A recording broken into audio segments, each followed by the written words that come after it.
The swivel knife is by far the most important tool you can master in your tool block. It's essential to leather carving. You're going to lay out your foundation pattern with it. Every line gets cut in with this swivel knife.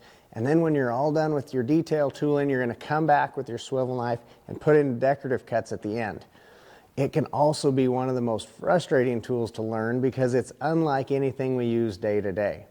In this video, I'm going to show you what knife we need to use, when to sharpen that tool, and most importantly, what are the techniques I use to make good, effective cuts so we can come back and bevel a whole lot easier. Let's head over and get started. Let's start with which knife to use. It can be confusing because there's so many options out there, but here's just a few that I have in my block that I've used over time, just to give you an idea. Now, first off, one like this, or I think I have another one here. These are very basic beginner style knives. They're just a lower quality as far as the metal in the blades. They don't spin quite as freely as some of these other ones do, but they work just fine. You're going to have a little bit more maintenance on the blade, we'll talk about in just a minute, but other than that, they're going to work for you. From there, I stepped up and got a Barry King knife. This is a nice knife. It's got a little bit cleaner action, I guess. It spins a little bit freer up here. And this one happens to have just a really small blade in it. But this is a really nice knife. I used this knife for a long time, got along with it just fine. So that'd be kind of the upgrade from your beginner knife is into the Barry King. And then what I use now currently, and I love, is my Leather Wrangler's knife. Now this one here is a little bit more of an investment, but it's a really, really nice knife. It's super smooth as far as the action goes up here. And the blade takes very little maintenance just because of the quality of metal that blade's made out of. And again, we'll get into maintenance here in a minute. But what size is better or worse? The main thing I can say is you need to start with the knife you have. That's the best knife to use, is the knife you have, and you learn to run it and you get used to it.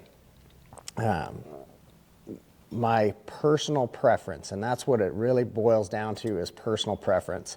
But my personal preference is a 3/8 inch barrel and a 1/4 inch straight blade. Like I said, this one here, it has a really small blade and has that little 1/8 inch blade in there. I kind of got that just because it looked cool and wanted to play with it. But I actually rarely, if ever, use that blade, rather than only if I'm demonstrating something in a class and just showing it. But these knives here, you'll see me use periodically through videos when I'm showing our beginners tools. This is the knife that comes in our deluxe beginner set. So it's a fine knife. It'll work great. It just takes a little bit more maintenance. This is the one that I use all the time on my day-to-day carving for the reasons I just talked about. Now, does your knife need to spin all the way around? I mean, they're all going to spin all the way around, but does it need to spin that free? No, you're not going to do that ever when you're tooling. But it needs to just rotate smoothly when you do that. Now, let's talk about how sharp and maintenance. Now, if you need to sharpen a knife, you can actually sharpen it on a sharpening stone or even using high grit sandpaper. But most times it's not a sharpness issue with your knife. Most times it's just a polishing issue. So personally, I like to run a little bit more of a dull knife than a lot of people do. That's what I got used to when I started because I didn't know how to really take care of them. But the main thing is that they run smooth through the leather, so polishing that knife is the biggest maintenance thing you can do. And we're going to do that with a method called stropping. We get some jeweler's rouge. This is a buffing compound. You can get it at most any hardware store. But we're going to rub some of that onto a scrap of leather here. And that's just going to put that compound into our leather. Now, there's different colors of this. There's brown, gray, green, white, red. I don't know what all. It's different grits, just like sandpaper has different grits. Which one's better? I don't notice the difference, honestly.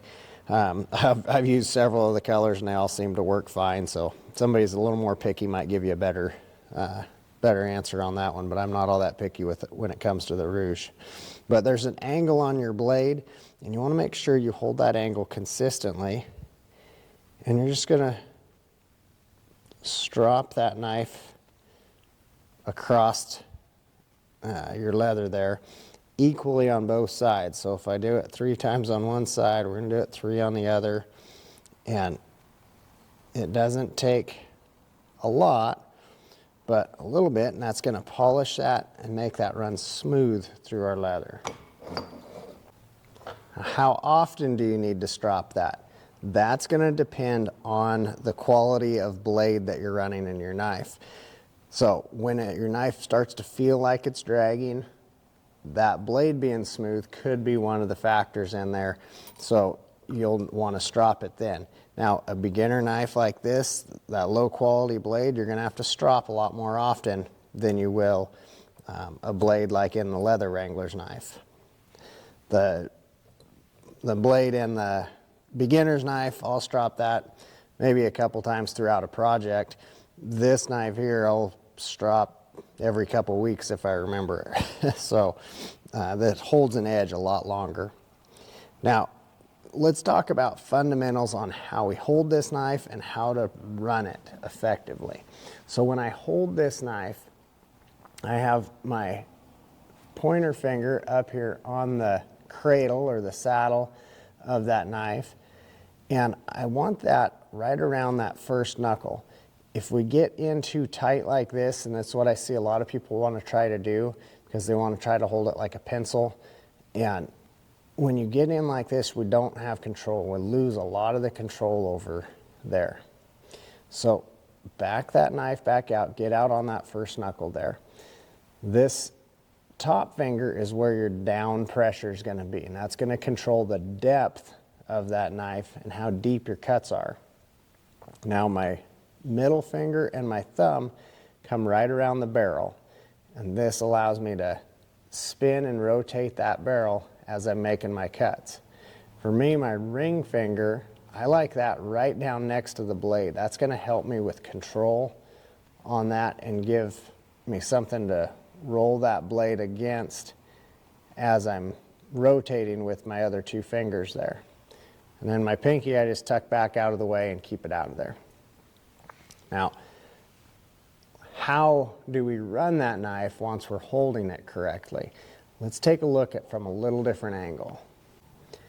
If we start by looking at this knife being straight up and down, it's up and down front to back, and I have it actually up and down side to side as well.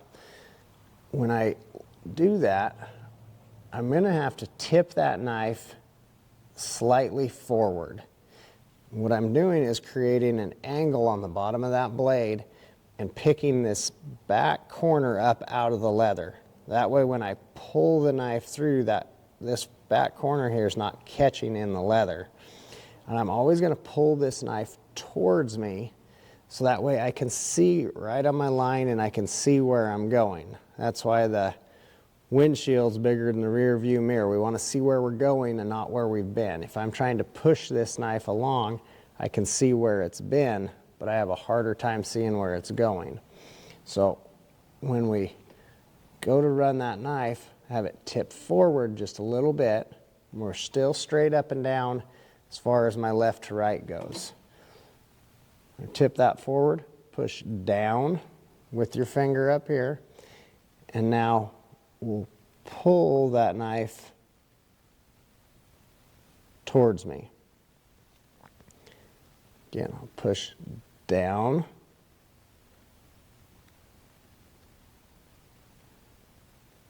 And I'm following my lines here that I have on this pattern, so I'm rotating that knife around as I come.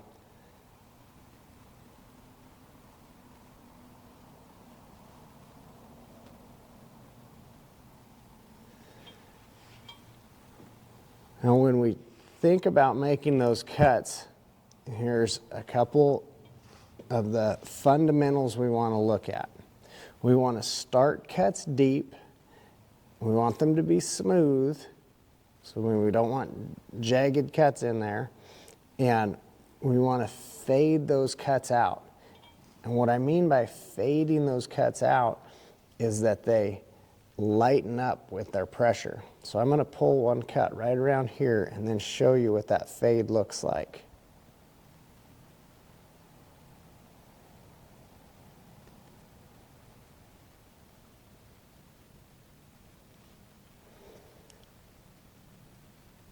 See how this cut starts deep here, goes around, and then lightens up and just fades out to nothing. Same thing with this cut next to it. That's the best habit we can get into, is fading those cuts out, because it'll come back around when you start learning how to run decorative cuts and add flow to your patterns. You're going to get that by having smooth cuts and then creating depth by being able to fade those cuts off.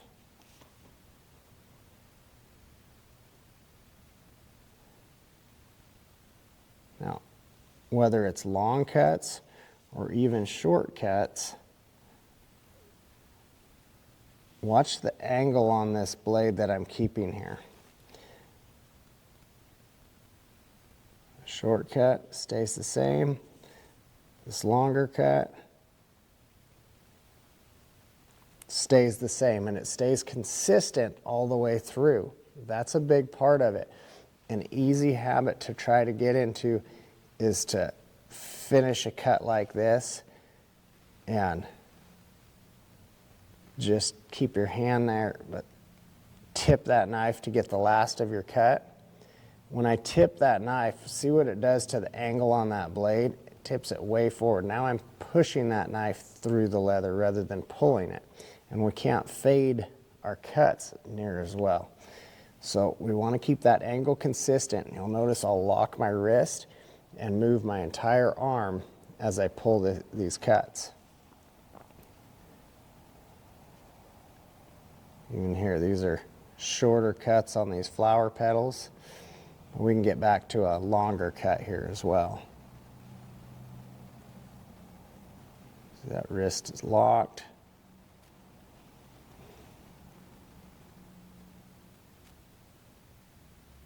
Whole hand and arm moves and slides. So I'm using the table to kind of rest and guide my hand, but I got to stay loose and let it slide along there.